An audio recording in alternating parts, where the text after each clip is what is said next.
तो चलिए फ्रेंड, आज का जो अपना टॉपिक है डिटर्मिनेशन ऑफ वोलेटाइल मैटर यानी वीएम इन कोल को स्टार्ट करते हैं। यानी कि इस वीडियो में हम लोग डिस्कस करने वाले हैं कि कोल के अंदर वोलेटाइल मैटर को कैसे फाइंड आउट किया जाता है, कैसे उसको डिटरमाइन किया जाता है, इसके बारे में हम लोग आज डिटेल से डिस्कस करेंगे। तो सबसे पहले इस वीडियो में हम लोग ये समझेंगे कि कोल के अंदर वोलेटाइल मैटर होता क्या है। उसके बाद हम लोग देखेंगे कि इसको कैसे फाइंड आउट किया जाता है, इसका प्रोसीजर कैसे होता है। वीडियो बहुत ही छोटा होगा लेकिन बहुत ही इंफॉर्मेटिव होगा, तो हमारे साथ बने रहिए, पूरे एंड तक वीडियो देखिएगा। तो चलिए इस वीडियो को करते हैं स्टार्ट।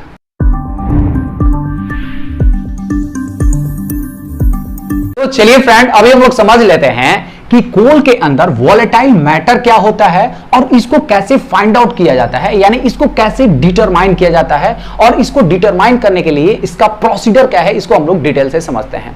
तो देखिए, जैसा कि हम लोग ऑलरेडी स्टडी कर चुके हैं कि कोल को हम लोग दो टाइप से एनालिसिस करते हैं, जिसमें पहला होता है हमारा प्रॉक्सिमेट एनालिसिस यानी कि फिजिकल एनालिसिस, और दूसरा होता है अल्टीमेट जिसमें हम लोग केमिकल एनालिसिस करते हैं। तो ये जो हमारा वीएम है वो क्या आता है, प्रॉक्सिमेट एनालिसिस का एक पार्ट है, जिसमें हम लोग पहले वीडियो में मॉइस्चर को फाइंड आउट किए। तो प्रॉक्सिमेट एनालिसिस में हमारा मॉइस्चर फाइंड आउट करने को आता है, वीएम आता है, एफसी एंड एस, चार कंटेंट हम लोग इसके अंदर फाइंड आउट करते हैं। तो हम लोग मॉइस्चर के लिए ऑलरेडी डिस्कस कर चुके हैं। अगर वीडियो नहीं देखे होंगे तो डिस्क्रिप्शन बॉक्स में लिंक दे दूंगा, प्लीज उसको देख लीजिएगा कि कोल के अंदर से मॉइस्चर कैसे फाइंड आउट किया जाता है। तो सबसे पहले अगर आपको वोलेटाइल मैटर को फाइंड आउट करना है तो सबसे पहले यह जानना है कि वोलेटाइल मैटर होता क्या है।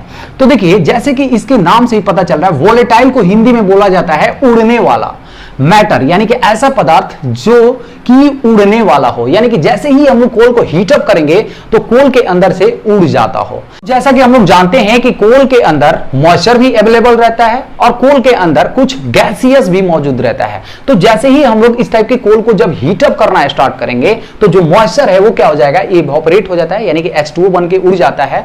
और जो गैस है जैसे ही हीट के कांटेक्ट में आएगा तो क्या होगा, कोल पार्टिकल को जैसे आप हीट करेंगे तो जो उसके अंदर गैस होगा वो भी रिलीज हो जाता है, यानी कि कोल पार्टिकल को छोड़ करके रिलीज हो जाता है। तो यहां पे जो हम लोग कोल को हीट प्रोवाइड करते हैं वो एब्सेंस ऑफ एयर देते हैं। अगर एब्सेंस ऑफ यानी कि वहां पे एयर नहीं रहेगा, अगर एयर रहेगा तो क्या होगा कि कोल के अंदर जो कार्बन पार्टिकल है उसके साथ रिएक्शन करके वो CO2 बना लेता है। ठीक है, तो यहां पे ये देखना है कि एब्सेंस ऑफ एयर हम लोग को हीट प्रोवाइड करना है। तो यहां पे सबसे पहले हम लोग ये समझ लेते हैं कि कोल के अंदर वोलेटाइल मैटर के अंतर्गत कौन कौन से गैसियस सब्सटेंस आता है। जैसा कि हम लोग जानते हैं कि कोल के अंदर बहुत सारा गैस होता है, जैसे कि कोल के अंदर हाइड्रोजन भी मौजूद होता है, कोल के अंदर ऑक्सीजन भी मौजूद होता है। ठीक है, और जैसे ही हम लोग कोल को हीट अप करेंगे, हाइयर टेम्परेचर में हीट करेंगे तो यहां पे इसकी वजह से कुछ केमिकल रिएक्शन होगा, तो ये H2O फॉर्म करता है और H2O क्या होता है, हमारा वेपर बन के निकल जाता है। तो देखिए, यहां पे कोल के अंदर जो मॉइस्चर है उसको हम लोग एज्यूम नहीं कर रहे हैं, लेकिन H2 और O2 का केमिकल रिएक्शन हाइयर टेम्परेचर पे जो होगा वो आपको अज्यूम करना पड़ता है, यानी कि मॉइस्चर को छोड़ के आपका यहां पे अगर वाटर कंटेंट आ रहा है तो भी उसको हम लोग मानेंगे। तो हम लोग मॉइस्चर छोड़ दिए हैं, मॉइस्चर फ्री जो सैंपल है उसको हम लोग वीएम कैलकुलेट करते हैं। तो हाइड्रोजन हो गया, ऑक्सीजन हो गया, वाटर यहां पे आ गया इसका केमिकल रिएक्शन की वजह से। और क्या होगा, तो मान लीजिए ये जो ऑक्सीजन है इस कोल के अंदर कार्बन भी होगा, तो कार्बन के साथ कुछ रिएक्शन करेगा तो ये CO बना देगा, कुछ अमाउंट में CO2 यानी कि कार्बन मोनोऑक्साइड, कार्बन डाइऑक्साइड बना देगा। ठीक है, और इस कोल के अंदर कुछ हमारा हाइड्रोकार्बन्स भी होते हैं, जैसे कि हमारा CH4 मीथेन वगैरह हो गया, मीथेन, प्रोपेन, ब्यूटेन, ये सब चीज क्या होता है, यानी कि हाइड्रोकार्बन्स भी मौजूद होते हैं। कुछ सल्फर्स भी होते हैं, सल्फर डाइऑक्साइड बना के उड़ जाते हैं केमिकली रिएक्शन के दौरान। तो ये सब जो है ना, ये क्या है, गैसियस सब्सटेंस है जिसको हम लोग वीएम बोलते हैं। यानी कि जैसे ही हम लोग कोल को हीट अप करेंगे तो कोल के अंदर से ये सब चीज क्या हो जाता है, उड़ जाता है और दोबारा से ये फिर से उस कोल के अंदर एंटर नहीं कर पाता है। तो अभी हम लोग देखेंगे कि कैसे इस वोलेटाइल मैटर को फाइंड आउट करते हैं। तो हम लोग अभी डिस्कस किए कि इसको हायर टेम्परेचर पे in the absence of air हम लोग को हीट अप करना पड़ेगा। तो सबसे पहले वीएम के लिए कोल सैंपल आपको तैयार करना पड़ेगा। तो प्रीवियस वीडियो में हम लोग ऑलरेडी डिस्कस किए हैं कि कैसे हमारा कोल का सैंपलिंग करेक्शन होता है, कैसे कोन एंड क्वार्टरिंग होता है, कोन एंड क्वार्टरिंग करने के बाद कैसे हम लोग उस सैंपल को 212 माइक्रोन के सीप से हम लोग छान करके पाउडर फॉर्म में कन्वर्ट कर लेते हैं। यहां तक आप समझ में आ गया होगा। इस कोल सैंपल के अंदर से हम लोग क्या करते हैं, सबसे पहले मॉइस्चर फाइंड आउट करते हैं। तो मॉइस्चर के लिए हम लोग क्या किए थे, प्रीवियस वीडियो में ऑलरेडी डिस्कस कर चुके हैं। अगर वीडियो नहीं देखे होंगे तो डिस्क्रिप्शन बॉक्स में आपको लिंक मिल जाएगा। उसके लिए हम लोग क्या किए थे, यहां से जो पाउडर फॉर्म में कोल था उसका 5 ग्राम वेट ले लिए थे। 5 ग्राम कोल को हम लोग क्या किए थे, 110 डिग्री टेम्परेचर पे एयर ओवन के अंदर हीटअप किए थे, 1 घंटा के लिए छोड़ दिए थे। और 1 घंटा बाद जैसे हम लोग देख रहे थे तो उसमें लॉस ऑफ वेट बता रहा था कि उसके अंदर कितना मॉइस्चर कंटेंट है। और उस सैंपल से हम लोग क्या करेंगे, अब हम लोग ले लेंगे 1 ग्राम सैंपल। किसके लिए, तो वॉलेटाइल मैटर के लिए, क्योंकि हम लोग अभी डिस्कस किए कि इसके अंदर जो मॉइस्चर है वो मॉइस्चर फ्री, जो भी कंटामिनेंट है, जो भी सबस्टेंस है वो उड़ेगा, उसको हम लोग बोलेंगे वीएम। तो हम लोग कौन सा सैंपल लेंगे, तो जो हम लोग मॉइस्चर फाइंड आउट कर लिए हैं उसी में से 1 ग्राम सैंपल ले लेंगे। और कोल के अंदर वॉलेटाइल मैटर को फाइंड आउट करने के लिए हम लोग क्या करेंगे, जो मॉइस्चर फ्री कोल सैंपल है उसमें से 1 ग्राम सैंपल हम लोग को चाहिए। और ये जो सैंपल है इसको हम लोग कहां रखते हैं, तो इसके लिए हम लोग को एक क्रूसिबल का जरूरत पड़ता है। तो इस क्रूसिबल के अंदर हम लोग इस कोल सैंपल को रखते हैं।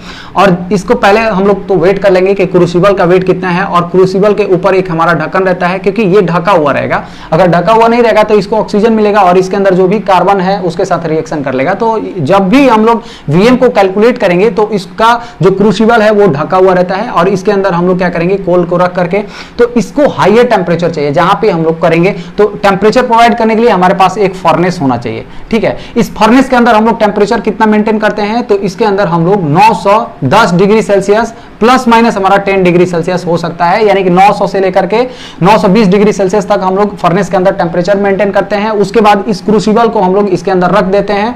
ठीक है, जिसके चलते यहां पे एब्सेंस ऑफ एयर क्या हो रहा है, ये हीट हो रहा है। तो इसको हम लोग कितना देर के लिए छोड़ते हैं, तो ओनली 7 मिनट के लिए छोड़ते हैं। 7 मिनट जैसे ही ये जो पार्टिकल है ये क्या है, पूरा फाइन्स है, 212 माइक्रोन है, ये पूरा फाइन्स है। तो इस फाइन्स के अंदर यानी कि इस कोल पार्टिकल के अंदर जो भी गैस होगा 7 मिनट के अंदर जब हाईयर टेम्परेचर मिलेगा तो ये क्या होगा, यहां से ऐसे रिलीज होने लगेगा। और ऊपर से क्या है, हमारा ढका हुआ है, यानी कि कोल पार्टिकल को ये क्या कर देता है, छोड़ देता है।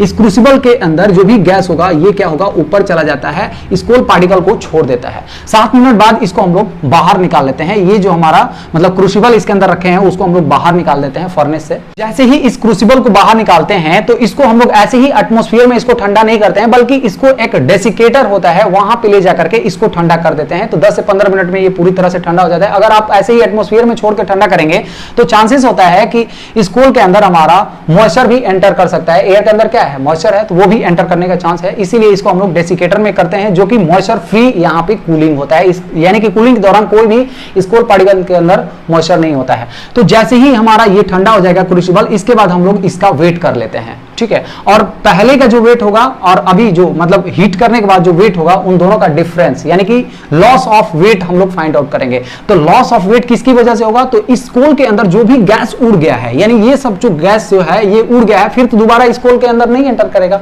तो उड़ने की वजह से इस कोल का जो वेट है वो क्या हो जाएगा, कम हो जाएगा, जिसको हम लोग बोलते हैं loss of weight due to VM. ये सब चीज क्या है, वीएम। तो इसका वीएम परसेंटेज अगर आपको फाइंड आउट करना है तो इसका फॉर्मूला क्या है कि इसका फॉर्मूला है कि एक्चुअल वेट यानी कि weight of coal sample minus weight of coal after heating. ठीक है, ये हीटिंग के बाद, और डिवाइड क्या कर देना है, वेट ऑफ कोल सैंपल।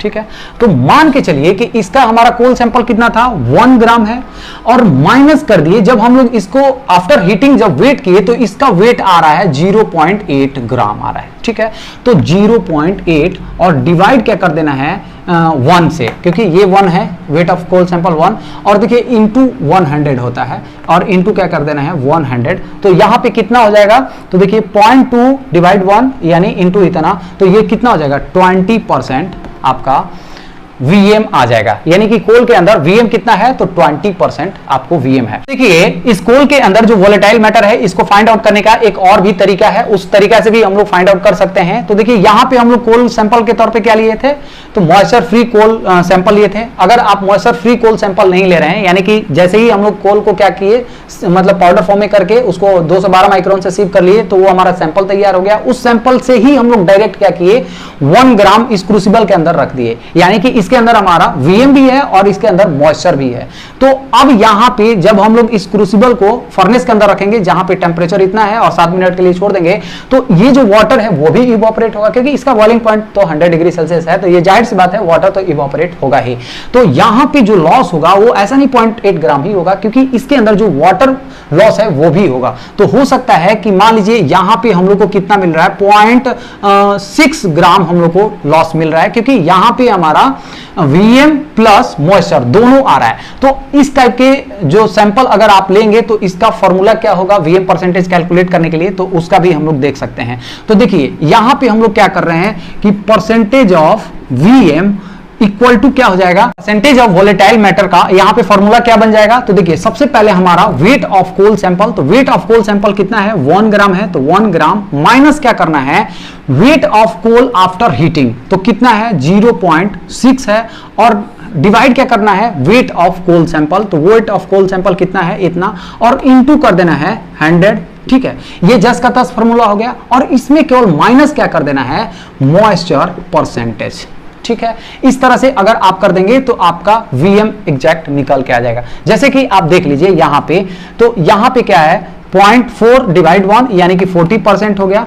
ठीक है, और माइनस क्या करना है मॉइस्चर परसेंटेज। तो मान लीजिए कि हमारा जो मॉइस्चर है वो कितना है 20% है, तो 40 माइनस 20, तो आपका कितना आ जाएगा 20% आपका वीएम आ जाएगा। तो आप मॉइस्चर को निकाल करके भी यहां पे फाइंड आउट कर सकते हैं, या मॉइस्चर के साथ भी करेंगे तो आपको मॉइस्चर का परसेंटेज पता होना चाहिए। जैसे कि हम लोग क्या करते हैं कि पहले मॉइस्चर फाइंड आउट कर लेते हैं, हम लोग को पता चल गया कि 20% मॉइस्चर है, फिर हम लोग उसी सैंपल को हम लोग क्या करते हैं, जो हम लोग का सैंपल है ऑलरेडी जो मॉइस्चर फ्री नहीं है, उसी सैंपल से हम लोग क्या करते हैं वीएम कैलकुलेट कर लेते हैं, और इस फॉर्मूला में जो मॉइस्चर का परसेंटेज आया है उसमें से माइनस कर देते हैं, तो इस तरह से हम लोग को मिल जाता है। तो 2 तरीका है, दोनों तरीका से आप कर सकते हैं।